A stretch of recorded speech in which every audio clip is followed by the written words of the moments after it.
and welcome back to my channel, Simple Living Suffolk, where I, Tilly, talk about books. Continuing my awkward intro. Hello, I've put my camera in a slightly weird way today because I wanted to include the Christmas tree because it's super festive. But now I feel like I'm leaning, so I might just turn you. Now I can see myself better, and that's the main thing, right? How's everyone doing? Now it's Wednesday, the 11th. As always, I have not pre-recorded this video, so I'm recording it, editing it, uploading it the same day. And did I write a script? No. Did I plan it? No. Well, I tell you what, I sort of planned it. I had this really good idea to talk about the Goodreads Choice Awards books because results came out last week, and so the results are out, and I thought, right, let's talk about all of the winners of the Goodreads Choice Awards 2024 and what books I've read. Spoiler alert, I haven't read any of them. But so you know what, we're going to go back through the last 10 years of Choice Awards and see how many I've read. And I think maybe it's just because I read things like back in the day. I've just found a sock in the leg of my tracksuit, so that shows you how my day's going. Chaos. So shall we start? I've got my laptop here so I can look at the winners and I read them out. Okay, so for 2024's Choice Award, the winner for fiction was The Wedding People by Alison Espach. This is going to go really badly if I've got to pronounce those names. Never heard of it. Historical fiction was The Women by Kristen Hanna. Never heard of it. Mystery and thriller winner was The God of the Woods by Liz Moore. Never heard of it. Romance winner was Funny Story by Emily Henry. Have heard of that. Have heard of a lot of Emily Henry books. Haven't read any of them. I would like to though. Winner of Romantasy, didn't know it had its own category, was House of Flame and Shadows by Sarah J. Maas, which is the newest book, I think, in the Crescent City series. I do actually own the first two books in the Crescent City series, but I haven't started reading them. I've read the A Court of Thorn and Razor series, and I've read Throne of Glass series, but I'm saving the Crescent City ones as a treat for when I finish my master's degree. So I haven't read that yet. The winner of fantasy was Somewhere Beyond the Sea by T.J. Klune. Never heard of it. Science fiction winner was The Ministry of Time by Kellyanne Bradley, I think. Shall I open it and actually check? Well, it doesn't want to open, so I can't check. I've actually heard of that, and I really, really want to read it. I've heard it's really good, and I know my library's got it actually, so I think I probably will read that next year. Horror winner was You Like It Darker by Stephen King. Never heard of it, never read any Stephen King. Debut novel was How to End a Love Story by Kulin Kwang. Never heard of it. Best audiobook was Funny Story by Emily Henry. Again, heard of it, never read it. Best young adult fantasy was Ruthless Vows by Rebecca Ross.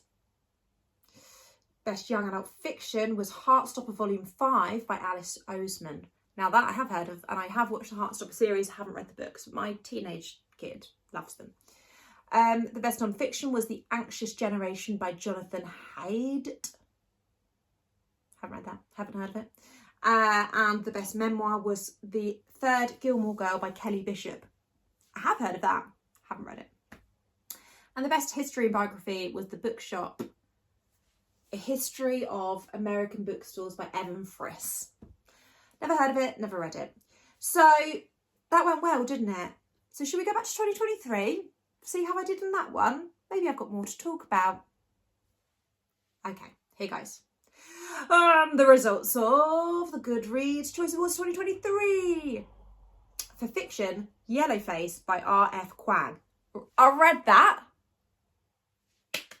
So we only had to go to last year to get to a book I've read. I read that for book club with Chloe Plumstead, an influencer in my area. It's here. I don't have the dust sheet on it. It's yellow. and I took it off because I hate dust sheets, and now I've lost it. From what I can remember, I quite like this book. It's about a Chinese and American who dies, and her friend, who is English, American, white, steals a manuscript and publishes it her own. And then basically it's talks a lot about the publishing industry, and it talks a lot about the publishing industry, and also like faking diversity to try and get ahead. The main character was really unlikable, and I think the majority of the book was really good and quite fun, and then like towards the end it got a bit weird, like sci-fi, like just like, or like I don't know, it got a bit weird, so I don't think I marked it very highly. I think I gave it 4 stars. But can I tell you, no, because I'm recording on my phone. The next winner was, for historical fiction, was Wayward by Amelia Hart. I also have that one. It's up there because it's on my fantasy shelf, which you can't see. Love that one. So this one I actually read as a buddy read with my Discord girls, I think maybe last year, like a while ago. And it basically follows 3 women across 3 time periods. They're kind of like witches, if I'm remembering rightly. I'm doing a lot of this off of memory, but I really, really enjoyed it. I think I gave it 5 stars. I loved it. I really love witchy books. So that was great.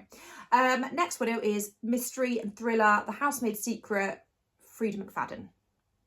I think that's a follow-up to The Housemaid, which, as you guys know, I did not enjoy. Romance winner was Emily Henry's Happy Place. Again, never read any Emily Henry. Romantasy winner was Fourth Wing by Rebecca Yarros. I have heard of that. It's been everywhere. I'm planning on reading it in 2025. I haven't read it yet. I do own it.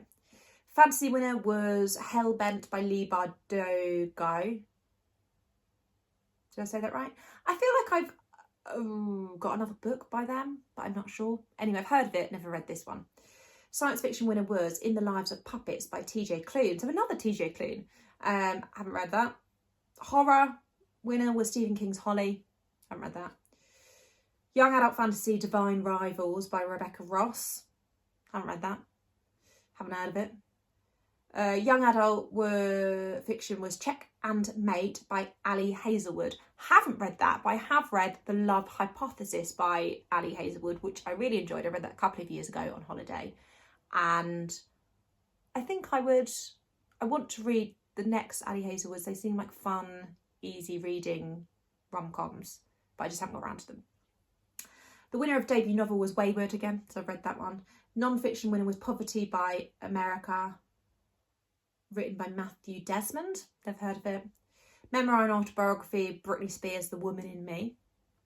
I mean, I've heard of it, but not read it. History and biography winner was The Wager, A Tale of Shipwreck, Mutiny and Murder, written by David Gran. Never heard of it. And the humour winner was Being Henry, The Fonz and Beyond, Henry Winkler. I've read of it. So we've done 2024 and 2023 so far, and I've read 1, 2, 2. I've read 2. This is a bad start. Let's do 2022 and see how we go. I think, instead of doing the last however many years, we'll keep going until I've read 5. So let's go to 2022. We've read 2 so far. Yellowface and Wayward.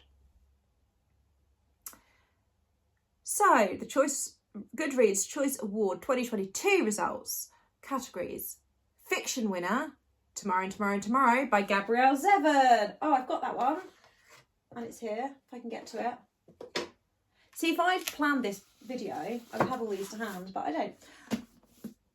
I have this one, and I still have a good dust jacket for it as well. I'm pretty sure I read this as a buddy read as well for Discord. I'm not sure for certain, but I loved it. I'm pretty sure I give it 5 stars. This follows like from the 80s, some tech gaming designers through basically a lot of their careers, like 20 odd years. And it's really interesting. If you like gaming especially, it's very relatable, talks about like role-playing games and yeah. But there's also some like kind of temporal stuff in there, I think. And it's all moving around America. I enjoyed it. Okay. So that's 3 books I've read. Mystery and Thriller, The Maid by Nita Prose. I've actually read that one. Can't remember what happened. I read it this year, actually, 2024. I'm pretty sure I read it. Pretty sure it was this year. I read it when I was on the way and when I just arrived on holiday in Mallorca, I believe. And it follows a maid who I think is quite obviously quite severely autistic, but they don't say that, I don't think. But it's heavily implied that she struggles with social skills and things like that, and she finds a dead body, and it's following her being interviewed by the police and things like that to find out what happened, basically. So that's cool. Historical and that was on my Kindle, so I don't have to show you. Historical fiction, Carrie Soto is Back by Taylor Jenkins Reid. I do have that to read somewhere. I think it's actually my pile for 2025. Spoiler, I'll do a story on what I plan to read for 2025. A story? A video at a later date. Fantasy. House of Sky and Breath by Sarah J. Maas. Again, I've heard of that. That's the second one, I think. Second one? In the Crescent City series. So I've heard of it, haven't read it. Romance. It's another Emily Henry. Book Lovers. Again, not read it. Science fiction, Sea of Tranquility by Emily St. Mandel.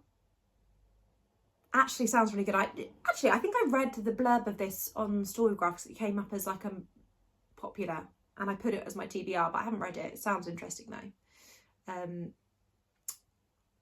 Horror, Hidden Pictures by Jason Rekulak. Never heard of it. Humour, The Office BFFs by Jenna Fisher and Angela Kinsey. Never heard of it. Non-fiction, Brené Brown's Atlas of the Heart. Never heard of it. Memoir and Autobiography, I'm Glad My Mum Died by Jeanette McCurdy. Now this could have counted as my 5th book, but I DNF'd it. It was a book club book, but we never actually met up to talk about it. I think I got maybe 50 pages in and just wasn't interested. I heard it's really good, but I think probably because I didn't watch any of the programmes that Jeanette McCurdy was in, I just didn't really care.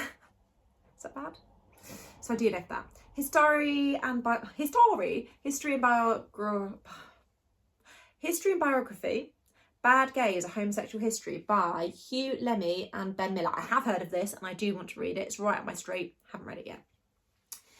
Graphic novel and comics, Heartstopper, Volume 4 by Alice Oseman. Poetry, Amanda Gorman, Call Us What We Carry. Interestingly, it seems that the categories change each year because there wasn't poetry before in 2023, was there? Debut novel, Lessons in Chemistry by Bonnie Garmus. That's 5 I read. And it's only taken 3 years. Lessons in Chemistry. I have read that. I enjoyed it, I think. It took me a while to get into it. I think maybe for the first 2/3, I wasn't a fan. And for the last third, I kind of gobbled it up. She is a scientist. She's in America. It's back in the day when everyone's really mean to female scientists. She loves rowing. There's a lot of talk about rowing, which I just couldn't care less about. And then she works on TV and does cooking. And it's like cooking, but chemistry wise. I think it's like quite a nice, like feminist ideal of like getting women to realise they can be involved in science and things like that. So don't get me wrong, I enjoy the concept. I just didn't really enjoy the book too much. Maybe it's because there was a lot of hype about it and I wasn't really for me. But it was all right. I didn't hate it. I think I'd maybe give it 3.5 stars. I can't remember. Again, I'm guessing, but maybe I'll put in a caption what I actually gave it because maybe I'll give it more. And for the rest of 2022, young adult fiction, The Final Gambit by Jennifer Lynn Barnes. Never heard of it. Young adult fantasy, Gallant by V.E. Schwab, never heard of it.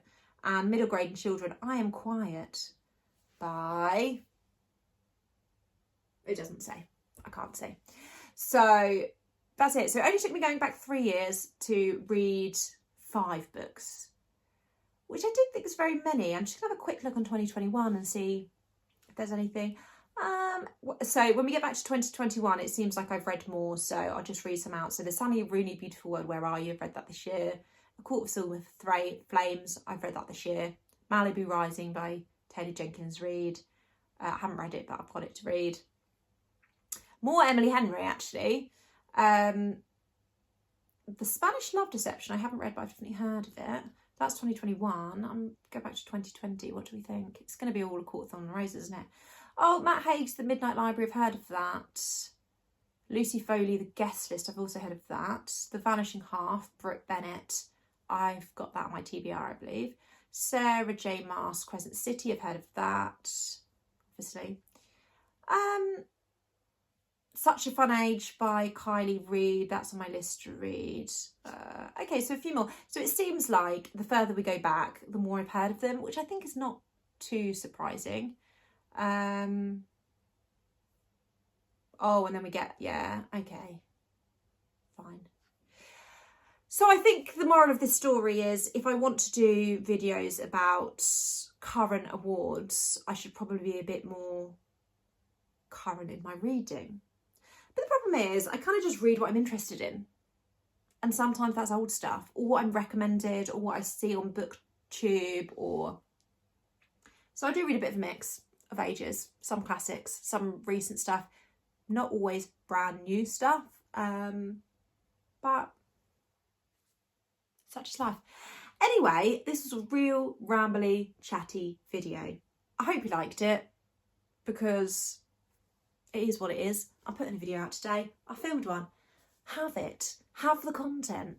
If you enjoyed this, please like and subscribe and comment and tell me what you think, and I will try and plan ahead and make a bit better of a,